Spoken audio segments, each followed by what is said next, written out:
5 गोरी नंदों की एक काली भाभी। बबीता जी का पूरा परिवार नाश्ते की टेबल पर नाश्ते का इंतजार कर रहा था। माँ, मैंने आपको पहले ही कहा था ना कि आप भैया की काली लड़की से शादी मत कराइए। लेकिन आप लोगों को हम बहनों की सुननी कहाँ है। अब यही देख लीजिए, भला सुबह का नाश्ता बनाने में इतना टाइम लगता है क्या? अरे इसमें मैंने कुछ नहीं किया, ये सब तेरे पिताजी का किया धरा है। उन्होंने ही अपनी चलाई है, उनके सामने भला हमारी क्या ही चलती है। अरे बस भी करो तुम माँ बेटी।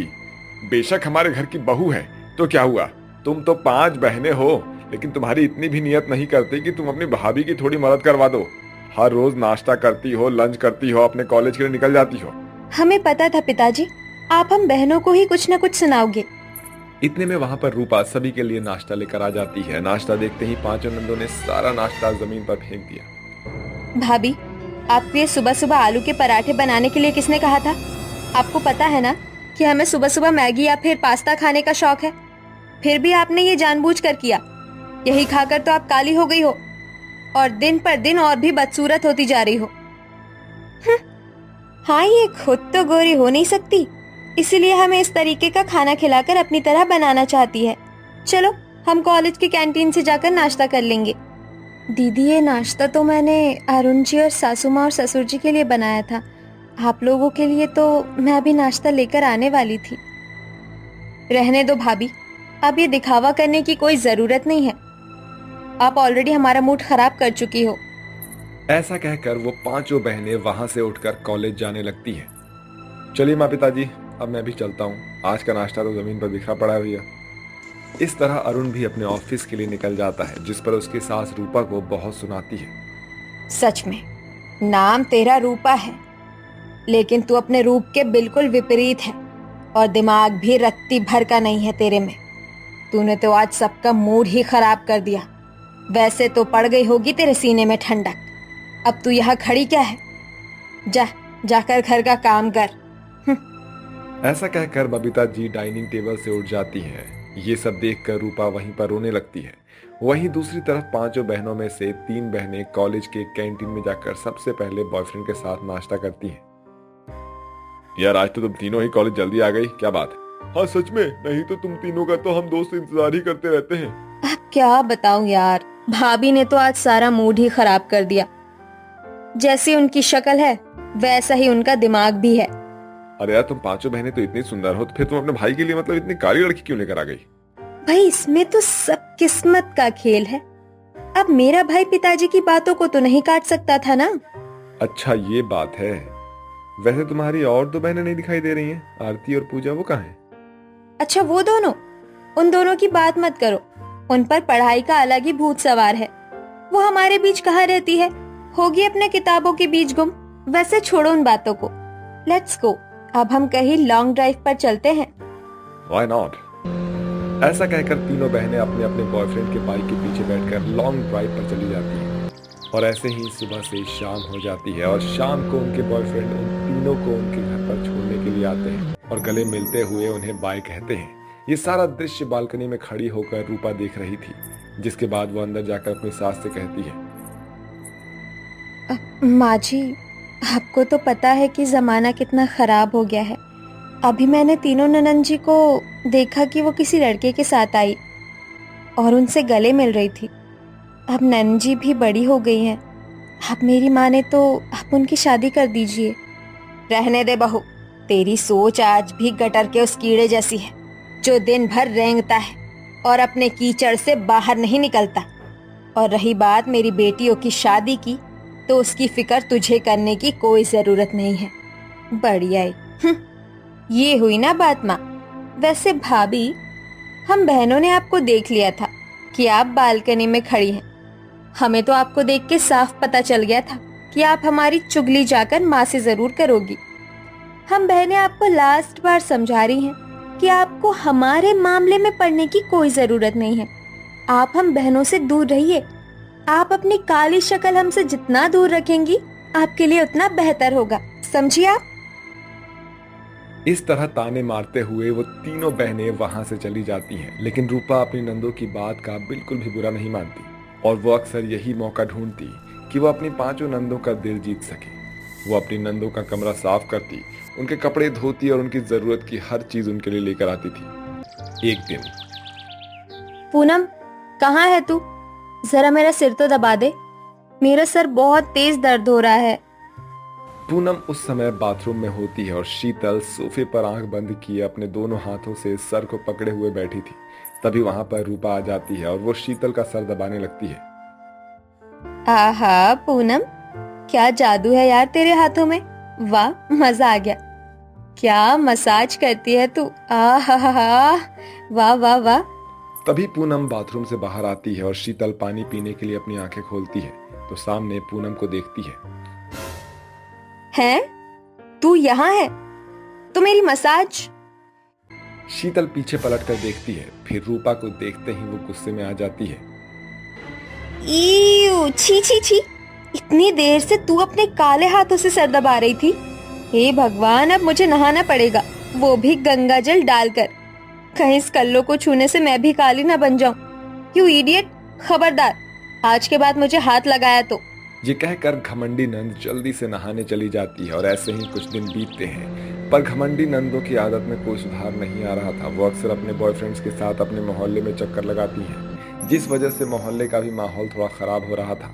मोहल्ले की औरतें कई बार रूपा को ये बताती है और वो अपनी सास से भी इसके बारे में बात करती है, पर इसका कोई भी निवारण नहीं निकलता है। ऐसे ही एक रात, यार आज तो मेरा बर्थडे है, आज तुम तीनों बहनें नहीं आओगे तो फिर कैसे चलेगा? यार समझा करो, रात को हम निकल नहीं सकते, तुम तो जानते हो ना। यार गाइस, समझने की कोशिश करो। यार इसमें समझने वाली क्या बात है? हमें पता चल गया है कि तुम तीनों बहनें हम दोस्तों से बिल्कुल भी प्यार नहीं करती हो। नहीं तो हम इतना बोल रहे हैं, उसके बावजूद भी तुम तीनों इतना भाव खा रही हो। हाँ? अगर आते तो हम तीनों आज फुल नाइट पार्टी करते ना। यार आज के बाद तुम ये सब मत कहना कि हम तुमसे प्यार नहीं करती। ठीक है, हम आ रहे हैं, तुम हमें पिक करने आ जाना, ओके? ठीक है। ऐसा कहकर वो फोन काट देते हैं। वहीं दूसरी ओर वो तीनों दोस्त प्लान बनाते हैं कि आज रात वो इन तीनों का फायदा उठाएंगे और यही उनका पहले से भी प्लान था। वो तीनों बहनें चोरी चुपके घर से बाहर आती हैं और उन्हें जाते हुए रूपा देख लेती है और वो अपनी सास से जाकर बताती भी है, लेकिन इसका कोई फायदा नहीं होता। वहीं वो तीनों लड़के उन तीनों बहनों को अपने पार्टी वाले जगह पर ले जाते हैं जहां वो दोस्त और वो तीनों बहनें ही थी। वो उन्हें पहले तो खूब दारू पिलाते हैं और फिर उनके साथ जबरदस्ती करने लगते हैं। वो तीनों बहनों को ये बिल्कुल भी पता नहीं था कि उनके साथ क्या हो रहा है और इसी बीच उनका वो एक एमएमएस बना लेते हैं। अगली सुबह, निशा दीदी, माही, उठ जाइए, ये देखिए हमारे साथ क्या हुआ है। ये क्या, इसमें क्या लिखा है? हमने तुम्हारे फोन पर एक एमएमएस भेजा है। इस एमएमएस को तुम देख लेना और 2 लाख रुपए तुम हम दोनों के अकाउंट में ट्रांसफर कर देना। और अगर तुमने ऐसा नहीं किया तो हम तुम्हारा एमएमएस सोशल मीडिया पर वायरल कर देंगे। तुम्हारे आशिक। क्या? ये सब जानकर वो तीनों बहनें हैरान हो जाती हैं और वो फूट फूट कर रोने लगती हैं। जैसे तैसे करके वो अपने घर पहुंचती हैं। वहां उनकी दोनों छोटी बहनें भी ये बात जान जाती हैं। वो पांचों आपस में ये बातें कर रही थी कि तभी उनकी काली भाभी रूपा वहां पर आ जाती है। क्या हुआ? तुम पांचों रो क्यों रही हो? भाभी, आप प्लीज यहाँ से जाइए, अभी हम आपसे बहस करने के मूड में नहीं हैं। देखिए, मैंने आप लोगों की बातें सुन ली है, आप मुझ पर भरोसा कर सकती हैं। भाभी, हमसे बहुत बड़ी गलती हो गई है, हम कैसे बताएं कि क्या हुआ? दीदी, जो कुछ भी हुआ आप मुझे साफ साफ बताइए। इसके बाद वो तीनों बहनें एक एक करके अपनी अपनी भाभी को सारी बातें बताती हैं और वो बताती हैं कि किस तरह से उन तीनों लड़कों ने पहले उनका फायदा उठाया और उनकी वीडियो निकाली और अब उनको धमकी दे रहे हैं। दीदी, आप लोग चिंता मत कीजिए, मैं हूं ना, मैं आपकी भाभी हूं। और वैसे भी मैं अपने घर की इज्जत ऐसे बाहर नीलाम नहीं होने दूंगी। मेरा एक दोस्त है पुलिस में, मैं भी उसकी मदद लेती हूँ। आप लोग फिक्र मत कीजिए, भरोसा रखिए मुझ पर। इसके बाद वो उस दोस्त को कॉल करती है और वो सारी बातें साझा करती है। रूपा, तुम फिक्र मत करो, तुम मेरी एक अच्छी दोस्त हो और आज मैं कहीं भी किसी भी मुकाम पर हूं तो कहीं ना कहीं तुम्हारी वजह से भी हूं। मैं तुम्हारी मदद ज़रूर करूँगा और टेंशन मत लो, ये बात कहीं भी बाहर लीक नहीं होगी, ना ही इस पर कोई एफआईआर होगी। और हाँ, आज शाम तक वो तीनों आरोपी हवालात में होंगे। बहुत बहुत धन्यवाद आलोक। ऐसा कहकर वो फोन काट देती है।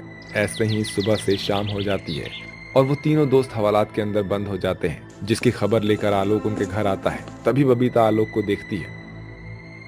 हाँ जी इंस्पेक्टर साहब, आपको यहाँ किनसे मिलना है?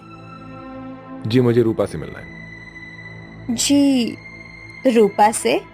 मुझे लग ही रहा था कि उस कल्लो माई कलमुही ने कुछ ना कुछ गुल खिलाए होंगे, जो आज पुलिस हमारे दहलीज तक आ गई। बबीता बिना पूरी बात सुने ही रूपा पर घिनौना लांछन लगाने लगती है। तभी ये बात सुनकर उसकी पांचों बेटी वहां पर आ जाती है और अपनी माँ से कहती है, बस माँ बस, अब भाभी के बारे में एक शब्द भी हम पांचों नहीं सुनेंगी। अरे हम गोरे होते हुए भी अंदर से काले हैं, और रूपा भाभी इतनी काली होने के बावजूद भी वो गंगा सी पवित्र है, उनका मन साफ है। अरे कलमुही भाभी नहीं, बल्कि हम तीनों बहनें हैं। क्या मतलब? बबीता के इस तरफ पूछने पर उसकी तीनों बेटियां उसे सब कुछ बताती है। और अब आप लोगों को परेशान होने की कोई जरूरत नहीं है। मैंने तीनों आरोपियों को पकड़ लिया है और उनकी वीडियो भी डिलीट कर दी है, और ये सब मैंने सिर्फ रूपा के कहने पर ही किया है। मुझे माफ कर दे बहू, मैं तुझे हमेशा गलत समझती रही, और तूने आज तक एक शब्द तक नहीं बोला। हाँ भाभी, आप हम बहनों को भी माफ कर दो। नहीं नहीं माँ जी, दीदी, आप लोगों को मुझसे माफी मांगने की कोई जरूरत नहीं है, और आप लोग मेरा परिवार हो। भला आप लोगों से कैसा गिला शिकवा। और आलोक, तुम्हारा बहुत बहुत शुक्रिया। रूपा की ये बात सुनकर वो सभी उसे अपने गले से लगा लेते हैं, और अब सभी एक साथ ऐसे ही खुशी प्रेम से रहते हैं। आलोक, विवेक, अब तुम दोनों की शादी की उम्र हो गई है, आखिर तुम कब तक शादी नहीं करोगे? हाँ बेटा, तुम्हारी माँ बिल्कुल ठीक कह रही है। तुम्हारे उम्र के सभी लड़कों की शादी हो गई है, यहाँ तक कि बाप भी बन गए हैं, और तुमने तो अभी तक शादी भी नहीं की है। अरे माँ, पिताजी, आप लोग फिर से शुरू हो गए। हाँ, अभी हमारी उम्र ही क्या हुई है, अभी तो हमने जीना शुरू ही किया है। हमारी अभी अभी तो सरकारी नौकरी लगी है, अभी हमें शादी के बंधनों में नहीं बंधना चाहते। हाँ हाँ बेटा, क्यों सुनोगे तुम हमारी बात? अब तो तुम बड़े हो गए हो, अपने पैरों पर खड़े हो गए हो। माँ, ऐसी बात नहीं है, अभी आप हो ना हमारे साथ, तो हमें किस चीज की चिंता? बेटा, ये जरूरी तो नहीं कि आज मैं हूँ तो कल भी रहूंगी। अब हमारी उम्र हो चुकी है, कब हमें ऊपर वाले का बुलावा आ जाए ये तो हमें भी नहीं पता। तभी मोहन बोलता है, हाँ बेटा, तुम्हारी माँ बिल्कुल सही कह रही है। हम दोनों तो बस यही चाहते हैं कि हमारे जीते जी तुम दोनों का घर बस जाए। अगर ऐसी बात है माँ, पिताजी, तो आप हमारे लिए लड़की ढूंढ दीजिए, लेकिन ये मरने वरने की बातें आप दोनों आइंदा से अपनी जुबान पर नहीं लाना। ये बात सुनकर यशोदा और मोहन बहुत खुश होते हैं, क्योंकि उनके बेटों ने शादी करने के लिए हाँ भर दी थी। जिसके बाद वो एक पंडित से मिलते हैं और अपने दोनों बेटों की शादी के बारे में उनसे चर्चा करते हैं। जजमान, आप फिक्र मत कीजिए, आप ये दोनों फोटो को देखिए। पहले ये रामपुर गांव के जमींदार भूपेश जी की दो बेटियां हैं। बड़ी बेटी का नाम किरण है और छोटी बेटी का नाम कोमल है। दोनों ही काफी अच्छे स्वभाव की हैं। मेरे हिसाब से तो आप दोनों के बेटों की जोड़ी इनके साथ राम सीता जैसी लगेगी। अगर ऐसी बात है पंडित जी, तो आप शादी की बात आगे बढ़ाइए। चलिए ठीक है, फिर मैं उनसे बात करके आपको सूचित करता हूँ। ऐसा कहकर वो पंडित वहां से चला जाता है। वो जाकर वहां रामपुर गांव के जमींदार भूपेश जी से मिलता है। जमींदार जी, ये हैं वो दो लड़के। बड़े वाले का नाम आलोक है और छोटे वाले का नाम विवेक है। दोनों ही सरकारी नौकरी करते हैं और साथ ही साथ ये दोनों काफी शांत स्वभाव के हैं। अच्छा, ऐसी बात है तो फिर आप शादी की बात आगे बढ़ाइए। क्यों दीपक और कुणाल बेटा? हाँ पिताजी, आप बिल्कुल सही कह रहे हैं। हमारी बहनों के लिए ये रिश्ता बहुत अच्छा रहेगा। अच्छा ठीक है, अब मैं चलता हूँ। बाकी मैं आपको शादी की तारीख भी कुछ दिनों में बता दूंगा। जी जी बिल्कुल। ऐसा कहकर पंडित जी वहां से चले जाते। दरअसल भूपेश की दोनों बेटियां बेहद ही चंचल और मनमौजी थीं।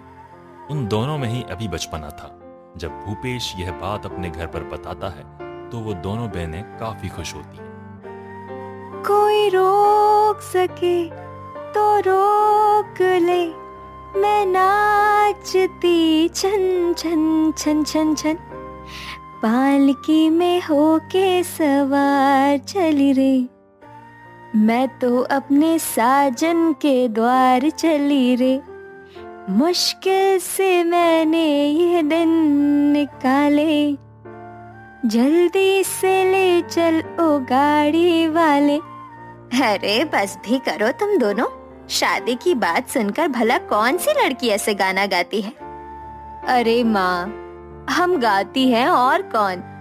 माँ, पिताजी, हम दोनों बहनों ने डिसाइड किया है कि हम दोनों बहनों की जब विदाई होगी तो किसी कार से नहीं बल्कि डोली से होगी, किसी पालकी में, बिल्कुल फिल्मों की तरह। हाँ पिताजी, हम दोनों की ये अरमान है कि हम अपने मायके से अपनी डोली में ही विदा हों और हमारी डोली हमारे भाई उठाए। हम किसी कार से अपने ससुराल नहीं जाना चाहते। ठीक है मेरी सोनचरैया, तुम दोनों ही मेरे जीवन भर की कमाई हो और तुम जो चाहो वो ना हो, ऐसा तो हो ही नहीं सकता। बेटा कुणाल, दीपक, जाओ कहीं से किसी डोली का इंतजाम करो। जी पिताजी। इसके बाद दोनों भाई किसी डोली वाली की तलाश करने के लिए निकल जाते हैं। इस जमाने में तो डोली मिलना बड़ा ही मुश्किल था, लेकिन जैसे तैसे करके दोनों भाई किसी दूर गांव में एक डोली वाले को खोज निकालते हैं और उससे जाकर बात करते हैं। भैया, हमें अपनी 2 बहनों के लिए डोली चाहिए थी। उनका बड़ा ही अरमान है कि उनकी विदाई डोली में हो। हाँ देखिए, अब मेरे पास तो बस यही डोली बची है। अब डोली का जमाना कहाँ रहा है। आजकल की शादियों में तो डोली का इस्तेमाल ही नहीं होता। एक आधा कोई ना कोई आ जाता है जो कहता है कि उन्हें डोली की जरूरत है। भैया, पर ये तो एक ही डोली है, हमें 2 डोली चाहिए होंगी, हमारी 2 बहनें हैं ना। अरे साहब, आप चिंता क्यों करते हैं। मैंने इस डोली को इस तरीके से तैयार किया है जैसे शहरों में डबल डेकर बस होती है ना, ठीक उसी तरह इसमें 2 दुल्हनें एक साथ बैठ सकती हैं, एक ऊपर तो दूसरी नीचे। और इसकी मजबूती का भी मैंने खास ध्यान रखा है। आप फिक्र मत कीजिए, ये डोली आप दोनों की बहनों के लिए सबसे अच्छी होगी। अरे भैया, आपने तो कमाल ही कर दिया, फिर आप इसे हमें दे दीजिए। इस तरह दोनों भाइयों को 2 डोली तो ना सही, लेकिन एक डोली ऐसी मिल जाती है जिसमें 2 बहनें या कहें देवरानी जेठानी ऊपर नीचे एक ही डोली में अपने ससुराल जा सकती थी। जिसके बाद वो दोनों भाई उस डोली वाले को पैसे देकर डोली को अपने साथ लेकर आ जाते हैं। ऐसे ही कुछ समय बीत जाता है और अब दोनों बहनों का शादी का समय आ जाता है। दोनों भाई आलोक और विवेक बारात लेकर आ जाते हैं। ऐसे ही रात भर शादी की रस्में होती रहती हैं। लेकिन जब सुबह बारी विदाई की आई तो बाहर सिर्फ एक ही डोली थी, जिसे देखकर सभी काफी हैरान थे। इसके बाद ऊपर किरण को बिठाया गया तो नीचे कोमल को। अरे दीदी, हमने खामखा ही शायद डोली की बात कह दी। ये देखो, हम दोनों की विदाई भी एक डोली में ही हो रही है। मुझे तो बहुत डर लग रहा है। अरे डर तो मुझे भी बहुत लग रहा है। तू तो खैर नीचे बैठी हुई है, मैं तो ऊपर बैठी हूँ। ऐसा लग रहा है जैसे अब मैं गिरने वाली हूँ। पता नहीं ये डोली हम दोनों का वजन सह भी पाएगी या नहीं। अरे ये क्या, एक ही डोली? भला ये कैसा मजाक है। अरे हाँ भाई, तू सही कह रहा है। भला ऐसा कभी हुआ है क्या कि एक ही डोली में ऊपर जेठानी और नीचे देवरानी बैठी हो? अरे जीजा जी, अब हम क्या कहें, हमें तो बस यही एक डोली मिली थी। आप फिक्र मत कीजिए, हम अपनी बहनों को उनकी ससुराल सही सलामत पहुंचा कर आएंगे। तभी उन दोनों की माँ सुमित्रा रोते हुए कहती है, मेरी लाडली बेटियों, तुम दोनों ही मुझे छोड़कर जा रही हो। तुम्हारे बगैर ये घर सूना सूना हो जाएगा। आप ऐसा क्यों बोल रही हैं समधन जी? आज से इनकी एक माए नहीं बल्कि 2 माए हो गई है। एक मैं और एक आप। हाँ माँ, आप हमें ऐसे मत रोको। हमें भी तो ससुराल जाना है। सासू माँ ने बिल्कुल सही कहा। और वैसे भी हमारा ससुराल ज्यादा दूर नहीं है। हम कूदकर कभी मायके में आ जाएंगे तो कभी फुदक कर ससुराल चले जाएंगे। हाँ माँ, अब बस ये सोचिए कि हम थोड़ा सा टहल कर आ जाएंगी। सभी को पता था कि दोनों बहनें काफी मजाकिया और चंचल हैं, इसीलिए सभी उनकी बातों पर हंसने लगते हैं। कुछ देर बाद कुणाल और दीपक अपनी बहनों की डोली उठाकर आगे की ओर जाने लगते हैं। अरे भैया, जरा ठीक से। दीदी, आप ठीक तो है ना? हाँ हाँ कोमल, मैं ठीक हूँ। भैया, हम दोनों को बहुत डर लग रहा है। अरे बहन, तुम दोनों डरो मत, तुम दोनों की डोली तुम्हारे भाइयों ने उठाई है। ऐसे ही वो कुछ दूर पहुंच जाते हैं, जहां कोमल किरण से कहती है, दीदी, मुझे इस मोमेंट पर एक गाना याद आ रहा है, गाकर सुनाऊं क्या? हाँ हाँ, क्यों नहीं। मैं ना बैठूंगी डोली में, कह दूंगी बाबुल से, मैं ना जाऊंगी, हाँ हाँ मैं ना जाऊंगी। अरे बहन, अब तू इस गाने को सुन। बाबुल की दुआएं लेती जा, जा तुझको सुखी संसार मिले, मायके की कभी याद ना आए, ससुराल में इतना प्यार मिले। दोनों भाइयों को उनकी बहनों का वजन काफी ज्यादा लग रहा होता है। ये बात कहीं न कहीं उन दोनों बहनों को भी पता होता है। जैसे तैसे करके वो सभी गाते मुस्कुराते हुए उनके ससुराल पहुंच जाते हैं। भैया, डोली में विदाई होना कितना मजेदार होता है ना। और हम दोनों आज सबसे ज्यादा अपने भाइयों से खुश हैं, क्योंकि आप दोनों ने हमारी इच्छा पूरी कर दी। हाँ भैया, हमने तो ये सोचा भी नहीं था कि आज के जमाने में हमारी विदाई डोली से होगी, लेकिन आप दोनों ने हमारी इच्छा पूरी कर ही दी। अरे बहन, हम तुम्हारी इच्छा कैसे पूरी नहीं करते? तुम हमारी प्यारी बहनें जो हो। नहीं नहीं भैया, हमने तो डोली का इंतजाम इसलिए किया था ना, ताकि हम दोनों अपनी बहनों को घर से भगा सकें। हमें पता है भैया, आप दोनों हमसे मजाक कर रहे हो। दोनों भाई हंसी मजाक करके गम को भुलाने की कोशिश तो कर रहे थे, लेकिन कहीं ना कहीं उन दोनों बहनों ने यह पहचान लिया था कि उनकी विदाई पर उनके भाई बहुत दुखी हैं। जीवन में विदाई का पल काफी भावुक होता है। कुछ समय बाद दोनों देवरानी जेठानी का गृह प्रवेश होता है और उसके बाद वो अपनी जिंदगी के नए सफर पर चलने लगती हैं।